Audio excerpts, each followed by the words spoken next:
কথায় আছে মামার বাড়ি মধুর হাঁড়ি। নতুন বছরের শুরুতেই মামার বাড়িতে সবার দাওয়াত ছিল। আর মামাও কি সুন্দর করে পাকি বিরিয়ানি রান্না করার জন্য এত বড় একটা ডেক বসায় দিছে। তো প্রথমে পাকি বিরিয়ানি রান্না করার জন্য এখানে কিন্তু তেল দিয়ে দিয়েছে পরিমাণ অনুযায়ী। তারপর হচ্ছে পেঁয়াজ দিয়ে পেঁয়াজগুলো বেরেস্তা করে নিয়েছে। তো এখন বেরেস্তাগুলো সুন্দর করে উঠিয়ে নিচ্ছিল। তারপর হচ্ছে এখন এই তো আলুগুলো দিয়ে দিবে। আর বিরিয়ানিতে আলু হবে না তা কি ভাবা যায়? না। তাই মামা কিন্তু বড় বড় দেখে আলুগুলোকে সুন্দর করে হচ্ছে একটু ফ্রুট কালার দিয়ে ভেজে নিচ্ছিল। তো আলুগুলো সুন্দর করে ভাজা হয়ে গেছে। এখন মাংসগুলোকে রান্না করার জন্য পেঁয়াজ দেওয়া হয়েছে। আর পেঁয়াজ দিয়ে তারপর হচ্ছে যে মশলা আছে এলাচি, দারচিনি, তারপর হচ্ছে তেজপাতা, এগুলো দেওয়া হয়েছে।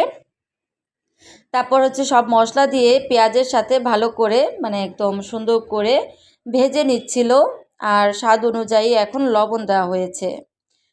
তো এখন মশলা অ্যাড করে দিয়েছে মামা। সুন্দর করে যত মশলা আছে সব মশলাই এখানে দিয়েছে, মানে পাক্কি বিরিয়ানির জন্য বিরিয়ানি মশলা দিয়েছে। যেহেতু এখানে অনেক মানুষের, প্রায় 60-70 জনের জন্য পাক্কি বিরিয়ানি রান্না হচ্ছে, তাই এখানে অনেকগুলো মানে প্যাকেট লাগবে মশলার। তো সব প্যাকেটগুলোই দিচ্ছিল, এখানে ধনিয়া গুঁড়া দিচ্ছিল। তারপর হচ্ছে এখন পরিমাণ অনুযায়ী আর কি, স্বাদ অনুযায়ী লাল মরিচের গুঁড়া দিচ্ছিল। তো আজকের পাক্কি বিরিয়ানিটা কিন্তু আমার মামা, মানে আমার মেজো মামা নিজের হাতে রান্না করেছে। আর এই তো এখানে কিন্তু গরুর মাংস আছে। আর প্রত্যেকটা মাংস কিন্তু 200 গ্রাম করে। তো এখন মাংসগুলোকে ভালো করে মশলার সাথে মিশিয়ে তারপর হচ্ছে টক দই দিয়ে দিয়েছে। এখানে প্রায় আধা কেজির মতো টক দই আছে, এখানে কিন্তু দিয়ে দেওয়া হয়েছে। তারপর হচ্ছে ভালো করে মশলাগুলোকে মেখে নিচ্ছিল।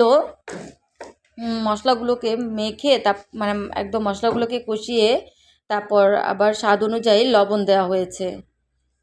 তো ভালো করে সুন্দর করে মশলাগুলোকে কষানো হচ্ছে। আর যে কোনো বিরিয়ানির মাংস যত কষানো হবে ততই কিন্তু স্বাদ।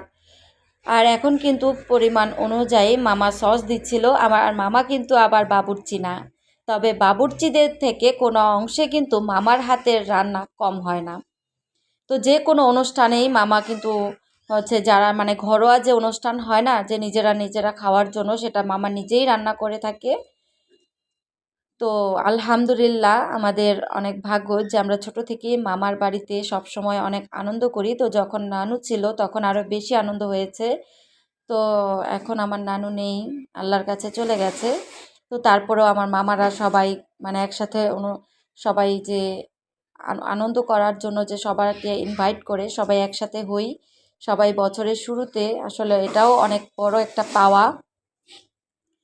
তো এখন কিন্তু সব দিয়ে তারপর হচ্ছে পরিমাণ অনুযায়ী পানি দিয়ে তারপর একটা ঢাকনা দিয়ে ঢেকে দিয়েছে। তো আলহামদুলিল্লাহ কথা বলতে বলতে কিন্তু মাংসটা একদম রেডি হয়ে গেছে। আর পাক্কি বিরিয়ানির মাংসটা আলহামদুলিল্লাহ অনেক বেশি মজা হয়েছে আর একদমই সফট হয়েছে।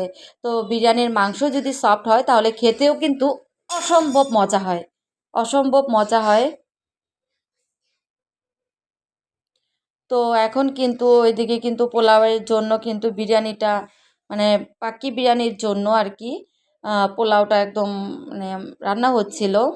তো সবটা আপনাদের সাথে শেয়ার করতে পারিনি, তবে আমরা অনেকেই কিন্তু এভাবে বাসায় যেভাবে পাক্কি বিরিয়ানি রান্না করে থাকি পোলাওটা ওইভাবেই কিন্তু চড়ানো হয়েছে।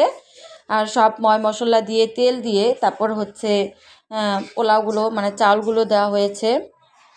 আর এখন যেহেতু শীতের সিজন, তো মামা কিন্তু স্বাদ বাড়ানোর জন্য একটু গাজর কুচি দিয়েছে। তো আলহামদুলিল্লাহ পাক্কি বিরিয়ানিটা অনেক বেশি মজা হয়েছিল। সবাই অনেক বেশি প্রশংসা করেছে মামার বাড়ির মানে মামার হাতের পাক্কি বিরিয়ানি। তো এখন কিন্তু হচ্ছে প্রথমেই দেওয়া হয়েছে গোলমরিচ, তারপর হচ্ছে কিশমিশ দেওয়া হয়েছে। এখন কিন্তু একটু নাড়াচাড়া করে তারপর আবার ঢাকনা দিয়ে ঢেকে দিয়ে আবার একটু নাড়াচাড়া করে পোলাওগুলোকে উপরে কিন্তু কেওড়া জল ছিটানো হচ্ছে। তো এখানে কিন্তু যেহেতু পাক্কি বিরিয়ানি, এটাকে আরও অনেক দম দিতে হবে। কিছুটা রান্না হয়েছে আর বাকিটা কিন্তু দমে রান্না হবে, এটা আমরা সবাই কিন্তু কম বেশি জানি। তো এখান থেকে কিছুটা পোলাও হচ্ছে অন্য একটা ডিশের মধ্যে আর কি রাখা হয়েছে, তো বাকিটা পরবর্তীতে দেয়া হবে মাংস দেওয়ার পর। তো যে পাতিলের মধ্যে যে মাংস পোলাও ছিল সেটুকের মধ্যে হচ্ছে এই আলুগুলো দিয়ে তারপর মাওয়া দিচ্ছিল, মাওয়াগুলোকে গ্রেটার দিয়ে গ্রেট করে তারপর মাওয়াগুলো ছিটিয়ে দিচ্ছিল সুন্দর করে।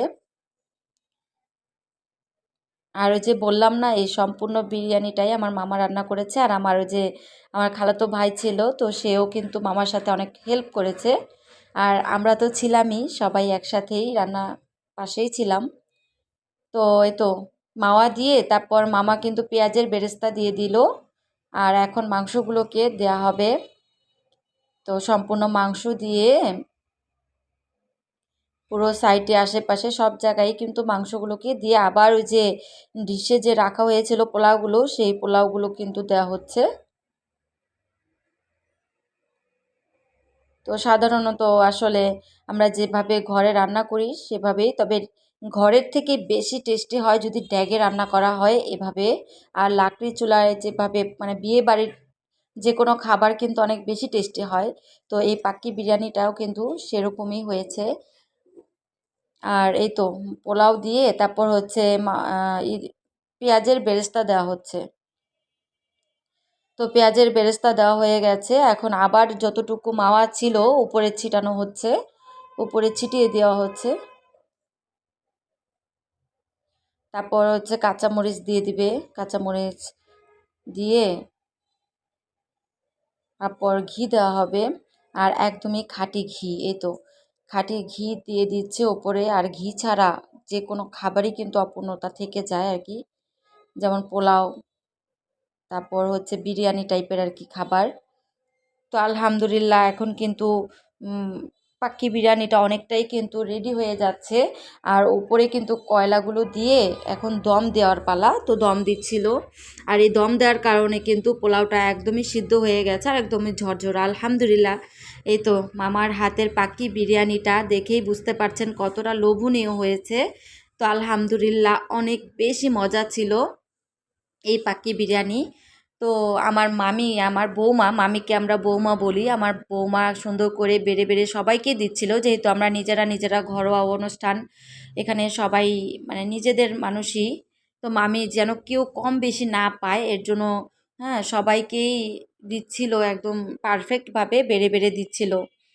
তো সবাই এই ভিডিওগুলো ভালো লাগলে অবশ্যই আমার চ্যানেলটাকে সাবস্ক্রাইব করে রাখবেন, লাইক দিয়ে পাশে থাকবেন, ফ্রেন্ডস অ্যান্ড ফ্যামিলির সাথে শেয়ার করে দিবেন।